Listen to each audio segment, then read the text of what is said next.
இயேசுவின் ஜெப கோபுரம் ஊழியங்கள் வழங்கும்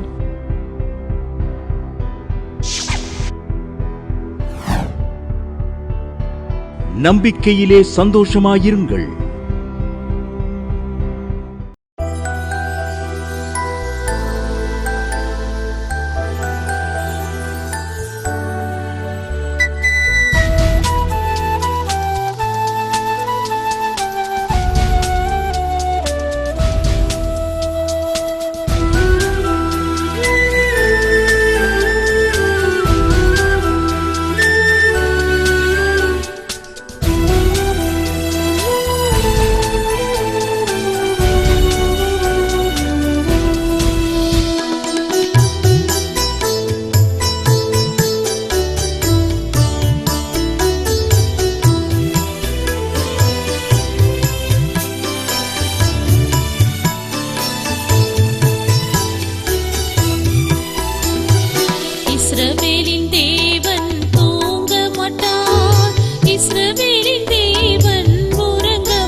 ஜான்சி ஜெயராஜ் எழுதியிருக்காங்க. மதுரையிலேருந்து அவங்க பொண்ணு 10th ஃபெயில் ஆயிடுவோன்னு நினச்சாங்களாம். அவ்வளவு படிப்பில் ரொம்ப மட்டம். ஆனால் நான் ஜாய் டிவியில் சாட்சி சொல்லுவேன், நான் என்னால் முடிஞ்ச காணிக்கையும் நான் செலுத்துவேன் அப்படின்னு சொல்லி ஒரு பொருத்தனை பண்ணினேன். என் மக எதிர்பார்க்க முடியாத அளவுக்கு நல்ல மார்க் கொடுத்து +1 ஒரு நல்ல ஒரு மெட்ரிகுலேஷன் ஸ்கூலில் கான்வென்ட்டில் சேரும்படி கர்த்தர் உதவி செய்தார். கர்த்தரை நாம மகிமைப்படுவது என்று சாட்சி எழுதியிருக்காங்க. நம்பிக்கையிலே சந்தோஷமாயிருங்கள். ஆண்டவராகிய இயேசு கிறிஸ்துவின் விலையேறப்பட்ட நாமத்தினால வாழ்த்துக்களை தேவ சமூகத்திலிருந்து உங்களுக்கு கூறுகிறோம். இந்த நம்பிக்கையிலே சந்தோஷமாருங்க நிகழ்ச்சிக்கு உங்களை அன்போடு விட வரவேற்கிறோம். ஒவ்வொரு ஞாயிறு மாலை 7:30 மணிக்கு ஜாய் டிவியில் நம்பிக்கையிலே சந்தோஷமாருங்க நிகழ்ச்சி ஒளிபரப்பட்டு வருகிறது. இது அநேகர் பார்க்குறீங்க. அதே ப்ரோக்ராம் உங்களுக்கு யூடியூப்லேயும் போடப்படும். ஜாய் டிவி யூடியூப்பில் போடுறாங்க. அதில் நிறைய பேர் பார்க்குறீங்க. அல்லேலூயா. கர்த்தர் உங்களை ஆசீர்வதிப்பாராக. அல்லேலூயா. ஒவ்வொரு வேலைக்கிழமை இரவு 8 மணிக்கு ஜாய் டிவி யூடியூப்பில் இயேசுவின் ஜெபக்கோபுர வழங்கும் என்ற தலைப்பில் துதி ஆராதனை ஜெபம் நடக்கிறது. ஒவ்வொரு மாதம் 1ஆம் தேதி ஜாய் டிவி யூடியூப்பில் இரவு 7 மணிக்கு வாக்குத்தத்த துதி ஆராதனை ஜெபம் நடக்கிறது. ஒவ்வொரு மாதமும் தேவனால் எல்லாம் கூட பத்திரிக்கை நாங்கள் வெளியிடுகிறோம். அது உங்களுக்கு நீங்கள் அட்ரஸ் கொடுத்தீங்கன்னா அட்ரஸ் SMS பண்ணுங்கள் ஃபோன் நம்பருக்கு, அல்லது நீங்கள் டைரெக்டாக ஃபோனில் சொல்லலாம். உங்களுக்கு பத்திரிக்கை அனுப்பி வைக்கப்படும். நீங்கள் ஆவிக்குரிய வாழ்க்கையில் வளருவதற்கு அது மிகுந்த அச்சாணியாக உங்களுக்கு பயன்படும். இது 14 வருஷமாக வெளியிடப்படுகிறது. அல்லேலூயா. இதேபோல் இந்த ஜூலை 1 முதல் ஆகஸ்ட் 29ஆம் தேதி முடிய ஞாயிற்றுக்கிழமை தவிர 52 நாள் விசேஷ உபவாச ஜெபம் கீழே கொடுக்கப்படுகிற அந்த அட்ரஸில் நடத்துகிறோம். உபவாச ஜெபம் இடிந்து போன அல்லங்கம் கட்டப்படுகிற ஒரு ஜெபம். உங்கள் வாழ்க்கையில் எதெல்லாம் இடிஞ்சு போய் கிடக்கும், உங்கள் பிள்ளைகளுக்கு வாழ்க்கை துணை இல்லை, அமையும். நீங்கள் வந்து கலந்து கொள்ளலாம். முடிஞ்ச வரைக்கும் 52 நாள் வர முடியாட்டாலும் நீங்கள் முன்னக்கூடியே ஃபோன் போட்டுக்கிட்டு வரலாம். எத்தனை நாள் இருந்து ஜெபிக்க நினைக்கிறீங்களோ பண்ணுங்கள். கர்த்தர் உங்களுக்கு பெரிய காரியத்தை செய்வார். நெகேமியா கொண்டு 52 நாளையில் அந்த அலங்கத்தை கட்டி முடித்தது உண்மையானால் உங்கள் வாழ்க்கையில், உங்கள் குடும்பத்தில், உங்கள் ஊழியத்தில், கையீடு வேலையில், பிள்ளைகளுடைய காரியத்தில் எதெல்லாம் இடிக்கப்பட்ட நிலைமையில் இருக்கோ அது ஆண்டவருக்குள்ள வேரூன்றி கட்டப்படும். வாருங்கள், எழுந்து கட்டுவோம். அல்லேலூயா. செபாவினால் நிரப்பப்படுவோம். அல்லேலூயா. நாங்கள் இந்த இடிந்து போன அலங்கங்கட்டு பிரேயரை 2019 வைத்தோம். 52 நாள் வைத்தோம். இதே மாதிரி ஞாயிற்றுக்கிழமை தவிர பார்த்திங்கன்னா அதில் நான் எடுத்து பார்த்தேன். ஒரு 5 வருஷம் கழித்து, இப்போ என்ன நடத்தி 5 வருஷம் ஆச்சு. பார்த்தா அதில் 90% மேலே அது எழுதி ஜெபிச்சதெல்லாம் சக்ஸஸ் ஆயிருந்துச்சு. அப்போ நான் உணர்த்தப்பட்டுகிட்டே இருந்தேன். போன வருஷமே வைக்கணும்னு பார்த்தது வைக்க முடியலை. ஏன்னா 52 நாளைக்கு எனக்கு போக்குவரத்து சார்ஜே நிறையா வரும். நான் இருக்கிறது ரொம்ப அவுட்ரு டவுனுக்குள்ளே தான், மதுரை டவுனுக்குள்ளே தான் அந்த ப்ரேயர் சென்டர் இருக்குது. ஆகவே அதுக்கே போக்குவரத்துக்கே நிறைய ஆகும். இதவே நான் யோசித்துக்கிட்டே இருந்தேன். அப்புறம் 52 நாளைக்கு நம்ம உபவாசனால ஏதாவது சாப்பாடு கொடுத்தா மக்களுக்கு அனுப்பணும். இப்போ இதெல்லாம் பார்க்கும்போது தேவைகள் அதிகமாக இருந்தது. ஆனால் ஆண்டவர் சொன்னார், யெகோவாயிரே பார்த்து கொள்ளுவேன். ஏன்னா 52 நாள் விடாப்பிடியாக நம்ம ஜெபிக்கும்போது கர்த்தர் என்ன செய்வார்? நம்ம அலங்கத்தை கட்டுவார், குறையை நிறைவாக்குவார், ஆசீர்வாதங்கள் பொங்கி வழியும்படி செய்வார். கண்டிப்பாக. அல்லேலூயா. சத்துரு எதெல்லாம் இடித்து போட்டிருக்கானோ, சாத்தா எதெல்லாம் ஒன்றுமில்லாமல் ஆக்கி வச்சுருக்கானோ, செய்வென்ன மந்திரத்தினால கூட கட்டி உங்களை வச்சுருக்கலாம். அதுலேருந்து ரிலீஃபை கொடுப்பார் ஆண்டவர். மற்றவர்கள் வாழ்வை உங்கள் மூலம் கட்டும்படி வைப்பார். நம்மை ஆசீர்வதித்து மற்றவங்களுக்கு ஆசீர்வாதம் வைக்கிறதா இந்த பிரதான நோக்கம். இந்த ஜெபத்தின் பிரதான நோக்கம் அதுதான். எல்லாரும் கர்த்தருடைய வல்லமைக்குள்ளே கட்டப்படணும். கர்த்தருக்குள்ள குடும்பம் கட்டப்படணும். பரிசுத்தாவி பெறாதவங்க பரிசுத்தாவினால் கட்டப்படணும். தொழிலில் வருமானம் இல்லை, நல்ல வருமானத்தில் கட்டப்படணும். பிள்ளைகளுக்கு திருமணம் ஆகலை, குழந்தை இல்லை, படிப்பு இல்லை, வேலை இல்லை, அவங்களாம் என்ன செய்யணும்? அந்த இல்லாமையை நீக்கி ஆண்டவர் இருக்கிறவராக இருக்கிறவர். அந்த தேவைகள்லாம் சந்திக்கப்படுவதுதான் கட்டுதல். அல்லேலூயா. தேங்க்யூ. இடிக்க மாட்டார், கட்டுவார், நட்டுவார், பிடுங்க மாட்டார். அது வீடு கட்டுற காரியமாக இருக்கலாம், அது ஊழிய காரியமாக இருக்கலாம், எதுவாக இருந்தாலும் சரி. உங்கள் பிள்ளைங்க மனம் திரும்பலையா, இருதயத்தை மாற்றி விடுவார். அவருக்கு நேராக திருப்பி விடுவார், நமக்கு நேராக திருப்பி விடுவார். மனதை கட்டுவார், அறையை கட்டுவார். அவருடைய விளக்குகள் எரிகிறதாகவும் உங்கள் விளக்குகள் எரிகிறதாகவும் உங்கள் அறைகள் கட்டப்பட்டதாக இருப்பதாக வசனம் நிறைவேறும். ஆகவே நீங்கள் வர முடியாதவங்க ஃபோன் மூலம் உங்கள் ஜெப குறிப்புகளை சொல்லுங்கள், உங்களுக்காக ஜெபிப்போம். ஆனால் நீங்கள் ஒரு முறையாவது வந்து பாருங்கள் என்று உங்களை அன்போடு கூட அழைக்கிறோம். அன்றைக்கு பிலிப்பு சொன்னது போல் அந்திரேயா வந்து பாருங்கள். நாத்தான்வேல் வந்தான், வந்து பார்த்தான். கேள்விப்பட்டதெல்லாம் கம்மி. ஆனால் அவரோடு இருந்த அந்த நாத்தான்வேலை பார்த்து ஆண்டவர் சொன்னார், இதுலேயும் பெரிதான வேலை காண்பாயினார். நீங்கள் வந்து பார்த்தீங்கன்னா பெரிதான காரியங்கள் நடக்கும் உங்கள் வாழ்க்கையில். வாங்க. அல்லேலூயா. உங்கள் வாழ்க்கை கட்டப்படட்டும், கர்த்தருக்கு சாட்சியாக கட்டப்படட்டும். தலையை தாழ்த்தி ஜெபம் பண்ணுவோம். பரலோக பிதாவே, நாங்கள் சோத்திரிக்கிறோம், துதிக்கிறோம். அப்பா, இந்த செய்திக்கு விரோதமாக எழும்புகிற ஆயுதம் இயேசுவின் நாமத்தில் வாய்க்காமல் போவதாக. செய்தி 100 மடங்கு எங்கள் வாழ்க்கையில் பலன் தருவதாக. ஆயிரக்கணக்கான பேருக்கு இந்த இந்த தேவ செய்தி புரோஜனமாக இருப்பதாக இயேசு நாமத்தில் பிதாவே ஆமென். இந்த செய்தியுடைய தலைப்பு, அவன் வேண்டிக் கொண்டதை கர்த்தர் அவனுக்கு அருளினார். பாருங்க, மகன் அப்பம் கேட்டால் கல்லை கொடுக்க மாட்டாருங்க, மீனை கேட்டால் பாம்பை கொடுக்க மாட்டார். நம்ம பிள்ளைய பசியாக இருக்குது, மீன் குழம்பு கேட்குது, பாம்பை பிடிச்சி வச்சு தந்துடுவீங்களா? இல்லை. முட்டை கேட்குது, எனக்கு முட்டை ஆம்லேட்டு, தேலை பிடிச்சி எங்கேயோ கிடக்கிற மூளை முடுக்கில் கிடக்கிற தேலை பிடிச்சி கொண்டு வந்து வைப்போமா? வைக்க மாட்டோம். அலையிலோய் அப்பம் கேட்டால் கல்லையாக கொடுப்போம், கொடுக்கவே மாட்டோம். பொல்லாதவர்களே நாம் நம்ம பிள்ளைகளுக்கு நல்ல ஈவுகளை கொடுக்க அறிந்திருக்கும் போது பரமபிதாவாகிய தேவன் அவரை நோக்கி வேண்டிக் கொள்வர்களுக்கு நன்மையானவைகளை கொடுப்பது அதிக நிச்சயம் அல்லவா? அதிக நிச்சயம் அல்லவா? அவன் வேண்டிக் கொண்டதை கர்த்தர் அவனுக்கு அருளினார். 1 நாளாகமம் 4:10 எழுதப்பட்டிருக்கு. அந்த 9:10 நீங்கள் வாசித்தீங்கன்னா தெரிஞ்சுக்கலாம். யாவேஸ் இஸ்ரவேலின் தேவனை நோக்கி, தேவரீர் என்னை ஆசிர்வதித்து என் எல்லையை பெரிதாக்கி உமது கரம் என்னோடு இருந்து தீங்கு என்னை துக்கப்படுத்தாதபடிக்கு அதற்கு என்னை விலக்கி காத்தருளும் என்று வேண்டிக் கொண்டான். அவன் வேண்டிக் கொண்டதை தேவன் அவனுக்கு அருளினார். பார்த்தீங்களா?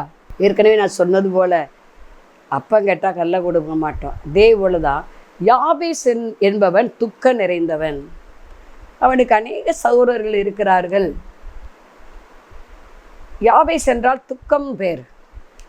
பாருங்க, இன்னைக்கு மகிழ்ச்சின்னு பேர் வைக்கிறோம், சந்தோஷம்னு பேர் வைக்கிறோம், அடைக்கலம் பேர் வைக்கிறோம், இப்படி அநேக பேர் வைக்கிறோம். யாராவது துக்கம் பேர் வச்சுக்கிறத கேட்டிருக்கீங்களா? நான் கேள்விப்படலை. ஒருவேளை நீங்கள் கேள்விப்பட்டிருந்தா எனக்கு வேணால் சொல்லுங்கள். அல்லேலூயா. ஆனால் யாபேஸ் என்றால் துக்கம் என்ற அர்த்தம். அவன் தாய் அவனை துக்கம் பேர் வைக்க காரணம் என்ன? மற்ற பிள்ளைகளுக்கு நல்லா அழகான பேராக வச்சுருக்கான், ஆனால் இவனுக்கு மட்டும் துக்கம். ஏன்னா தன்னுடைய கணவன், அன்பான கணவன், இவன் கன்சீவாக இருக்கும்போது, இவனை கன்சீவாக இருக்கும்போது, அவள் கற்பனையாக இருக்கும்போது யுத்தத்தில் மரித்து போனானாம். அதனால சொல்லுவாங்கள்ல, இன்றைக்கி நம்ம நாட்டிலேயே சொல்லுவோம், நம்ம ஊரில் சொல்லுவோம், தாயை கொன்னவேன், தகப்பனை கொன்னவேன். சில பெண்கள் பிரசவாகும்போது மரித்து போகிறார்கள். ஏதோ ஒரு காரணத்தால் மரித்து போகிறார்கள். பிள்ளையை காப்பாற்றிடுறாங்க. அப்போ என்ன சொல்லுவாங்க? தாயை கொன்னவேன். இப்படி பேசுவோம் இல்லையா? இதுபோல தான் இவனை அந்த ஊரே பேசுது, அந்த நாடே பேசுது, அந்த ஏரியாவே பேசுது. துக்கம் போகிறான்டா. இவன் பார்த்தான், என்னடா நம்ம வீட்டில் தான் நம்மளை துக்கம்னு சொல்கிறாங்க, வெளியே போனாலும் துக்கம்னு பேரை கூப்பிட்றாங்களே.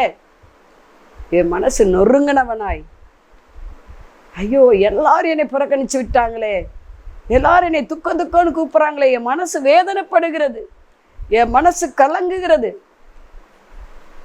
நான் ஒன்று செய்ய போகிறேன். என்னை தாயின் கருவில் உருவாக்கின அந்த தேவாதி தேவனை நான் பிடித்து கொள்ள போகிறேன். அவர் மட்டுமே நான் வேண்டிக் கொண்டதை கொடுப்பார். நான் என்ன நினைக்கிறேன், இவன் கடையில் போய் எதை சரக்கு வாங்க போனாலும் இல்லைடா துக்கம் அப்படின்னு இருப்பாங்க. அவனுக்கு வேதனையாக இருந்திருக்கும். ஸ்கூலில் டீச்சர், துக்கம் அங்கே வாப்பா, ஏன் இதை படிக்கலை கேட்பாங்க. எல்லாருக்கும் முன்பாக அவனுக்கு கஷ்டமாக இருந்திருக்கும் இல்லையா? துக்கம் இதை செய் அப்படின்னு சொல்லுவாங்க. வேலை பார்க்குற இடத்துல அவனுக்கு ரொம்ப கலக்கமாக இருந்திருக்கும். இவன் பார்த்தான், ஏன்னா அவனுக்கு அவங்க எல்லாம் பேசுகிறதெல்லாம் இவனுக்கு மனசுக்கு துக்கத்தையே தருகிறது. அவன் பார்த்தான், இப்போ ஒன்று செய்வோம். ஆபிரகாமின் தேவன், ஈசாக்கின் தேவன், யாக்கோவின் தேவன், முற்பதாக்களின் தேவனை நோக்கி அவன் கூப்பிடுகிறான். முதல்ல கேட்குறான், ஆண்டவரே என்ன செய்யும்? நீர் என்னை தேவரீர் பெயர் வைக்கிறான். தேவரீர் என்னை நீர் ஆசிர்வதியும். ஏனெனில் ஆபிரகாமுக்கு ஆண்டவர் வாக்கு பண்ணது முதல்ல எடுத்தோன்னு ஆசீர்வாதம் தான். நீ உன் தாய் ஏனோ உன் ஜாதி ஜனத்தெல்லாம் விட்டுட்டு நான் காண்பிக்கிற தேசத்துக்கு வாப்பா, உன்னை ஆசிர்வதித்து உன்னை பெருக பண்ணுவேன். அவன் அப்படி வேண்டியிருக்க வேண்டும்.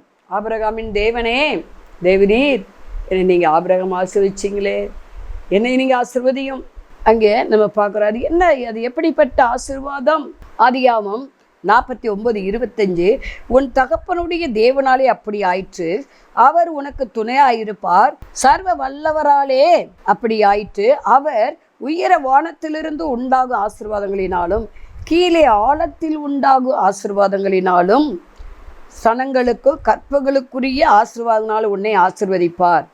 இது யோசேப்புக்கு சொல்லப்பட்ட ஒரு வார்த்தை. ஆபிரகாம் சந்ததியில் வந்த ஆபிரகாமின் மகன் ஈசாக்கு, ஈசாக்கின் மகன் யாக்கோபு, யாக்கோவின் மகன் கிட்டத்தட்ட 4வது தலைமுறை ஆகுது இல்லையா யோசேப்பு. அவன் யாபேஸ் முற்பிதாக்களின் தேவனை பிடித்துக்கிட்டான்.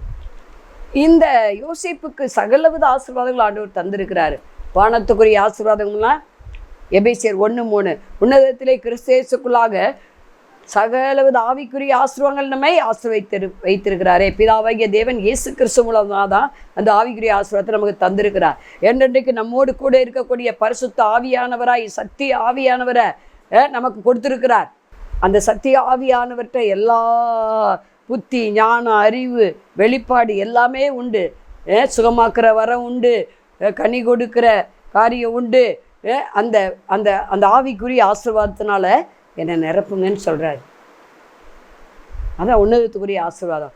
அடுத்து பூமியின் ஆழங்களில் கீழே என்னென்னலாம் விளையுது, தானியங்கள், வெள்ளி, பொண்ணு, உலோகங்கள், இந்த ஆசீர்வாதங்கள் என்ன நிரப்புங்க. வீடு வாச ஆஸ்தி ஐஸ்வர்யம் இதால் என்ன நிரப்புங்க அப்படிங்கிறாரு.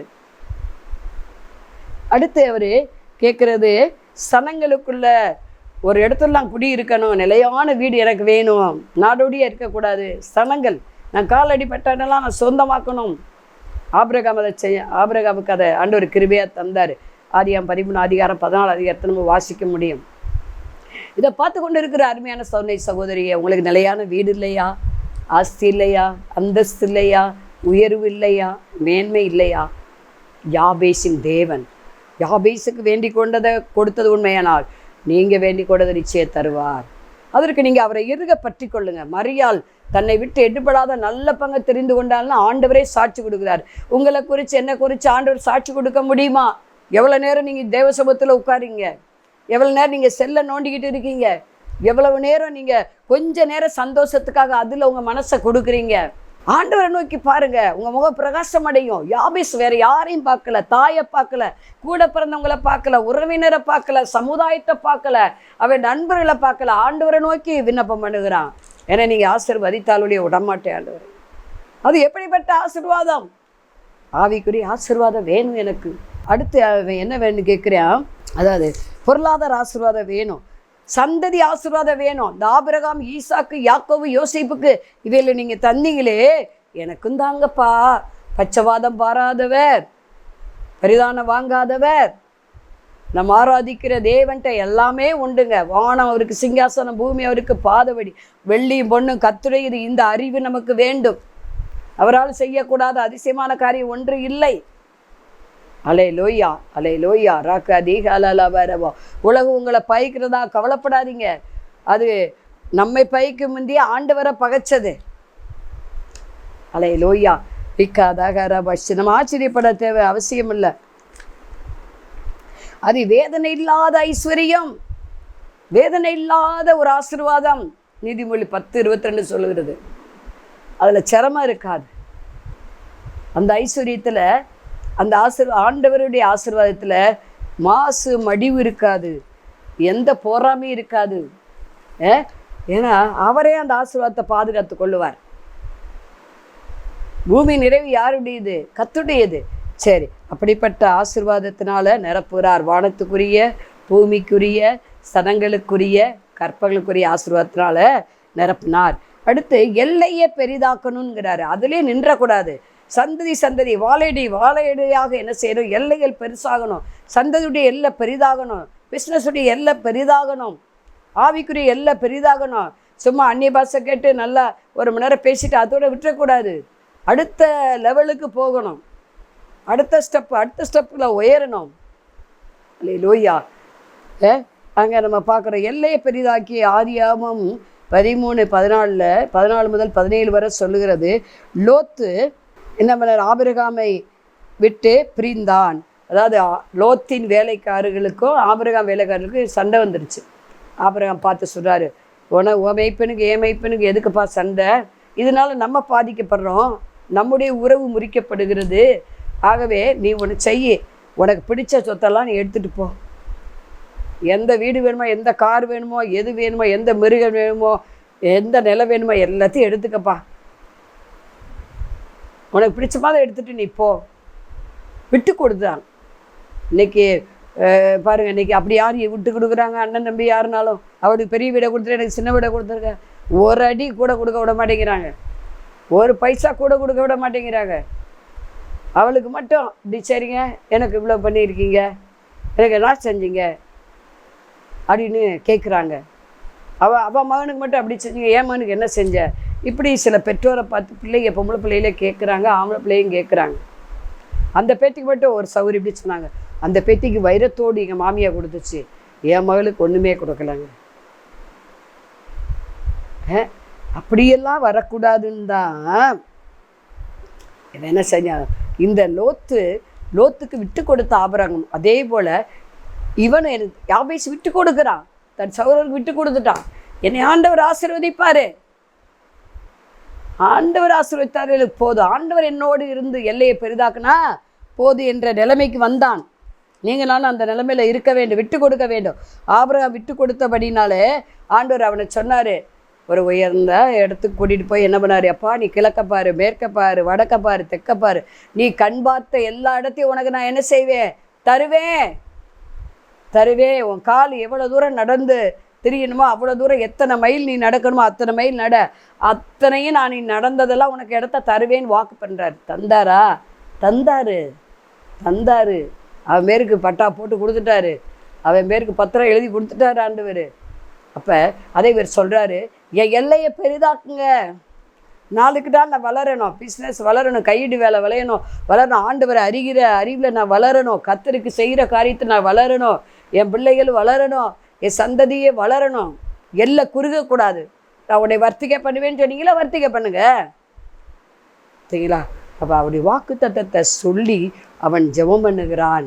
எல்லையை பெரிதாக்கும், எல்லை பெரிதாவது தேவ சித்தம், அந்த எல்லையில் சமாதானம் இருக்கணும். ஏன்னா 147 சங்கீதம் 14 சொல்கிறது, அவர் உன் எல்லைகளை சமாதானம் உள்ளவைகளாக்கி உச்சிதமான கோதுமையினால் உன்னை திருப்தியாக்குவார். பார்த்தீங்களா, அந்த எல்லையை விரிவாக்க சொல்கிறார். அது சமாதானம் நிறைந்த எல்லை, ஆசீர்வதிக்கப்பட்ட எல்லை, பகை சண்டை பிரிவினை சத்துரு கண்ணு அதில் படாத ஒரு எல்லை. அல்லேலூயா. அவர் இரத்த கொடைகளை வச்சு மூடுகிற ஒரு எல்லை பெரிதாக இருக்கும். கண் பார்க்குற பூமியெல்லாம் சுதந்திரிக்கிற எல்லையை பெரிதாக்குனாரு. அவன் வேண்டி கொண்டதை கொடுத்தான்னு பார்க்குறோம் இல்லையா? ஆமாம். மூணாவதாக பார்க்குறோம், அவருடைய கரை என்னோடு இருந்து. 1 நாளாகமோ 29:12 ஐஸ்வர்யம் கனமும் உம்மாலே வருகிறது, தேவரீர் எல்லாவற்றையும் ஆளுகிறவர், உம்முடைய கரத்திலே சத்தும் வல்லமை உண்டு, எவரை மேன்மைப்படுத்தும் பலப்படுத்தும் உம்முடைய கரத்தினால் ஆகும். பார்த்தீங்களா, ஏன் கரம் கூட இருக்க சொல்கிறாரு ஆண்டவரே. உங்கள் கரம் இருந்தால் போதும், மனுஷ கரம் வேண்டாம், என் தாயின் கரமும் என் மேலே வேண்டாம், என் தகப்பந்தே இல்லையே, கூட பிறந்தவங்க சமந்தாரு யார் கரமும் எனக்கு உதவி தேவையில்லை. நாசில் சுவாசமுள்ள எந்த மனுஷனையும் நம்பாதே என்று வேதம் நம்மளை எச்சரிக்கிறது. எத்தனை பேர் அக்காவை நம்பி தங்கச்சி ஏமாந்து போச்சு, தங்கச்சியை நம்பி அக்கா ஏமாந்து போயிட்டாங்க, கூட பிறந்தவங்க ஏமாந்து போயிட்டாங்க. நம்பாதீங்க. வாழ்வும் தாழ்வும் ஒரு மனுஷனுக்கு ஏற்க தான் வரும். வாழ்ந்திருக்கவும் தெரியும், தாழ்ந்திருக்கவும் தெரியும். குறைபடம் போதிக்கப்பட்டிருக்கேன், நிறைபடம் போதிக்கப்பட்டிருக்கேன் பவுல் சொல்கிறாரு.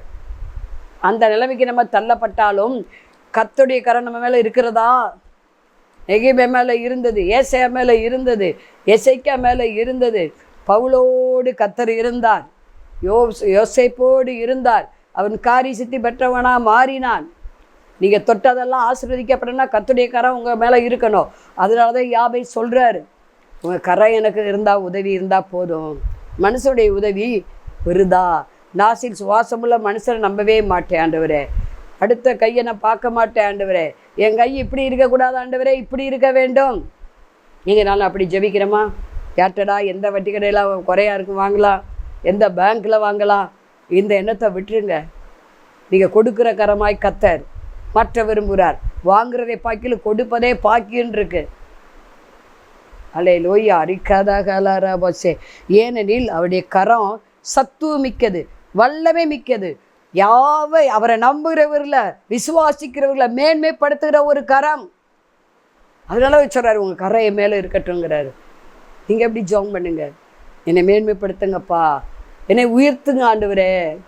ஆண்டவரே உங்கள் கரை எனக்கு உதவி செஞ்சால் போதும், வானத்தை பூமி உண்டாக்கின கர்த்தருடைய கரை என் மேலே இருக்குன்னு ஜெபம் பண்ணுங்க.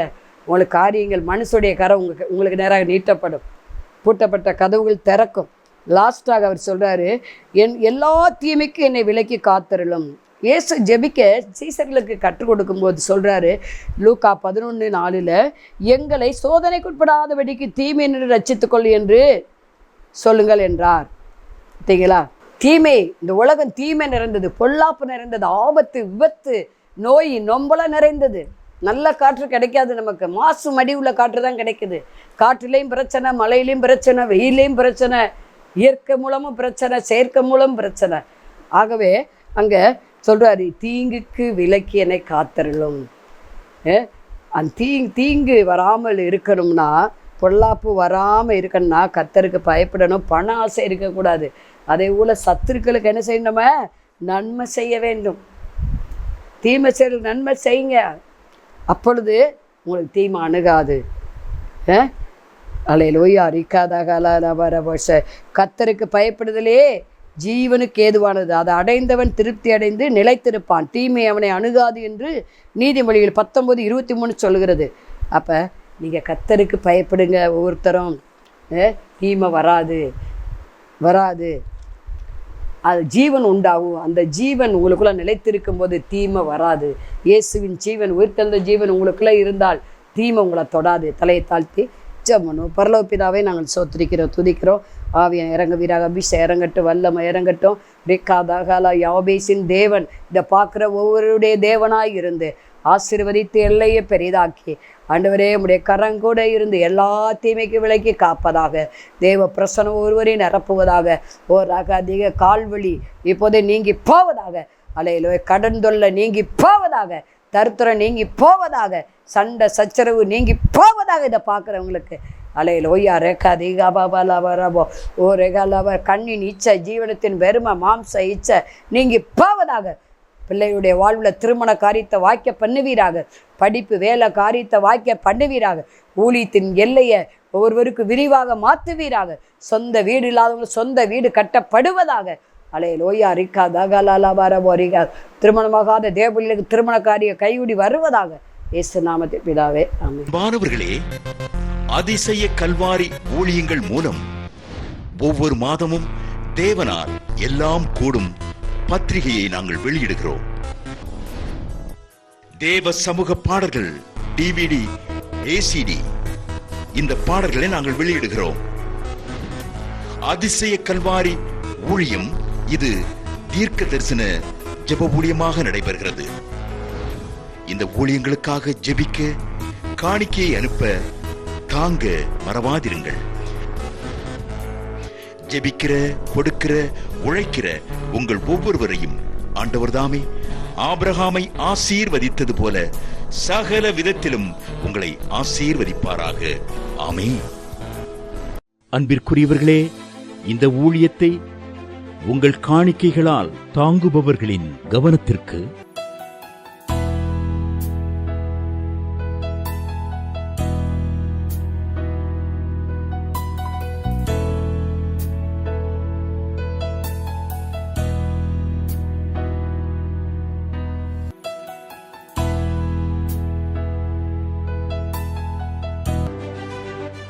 எங்களது முகவரி சகோதரி எலிசபெத் சுந்தர்ராஜன், எண் 27, பொதிகை தெரு, குழந்தைச்சாமி நகர், வண்டியூர், மதுரை 20.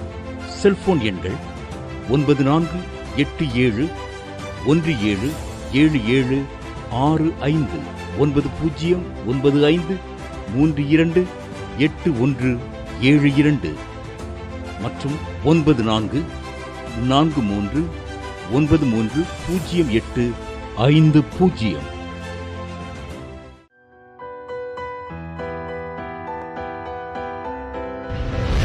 கர்த்தர் உங்களை ஆசீர்வதிப்பாராக.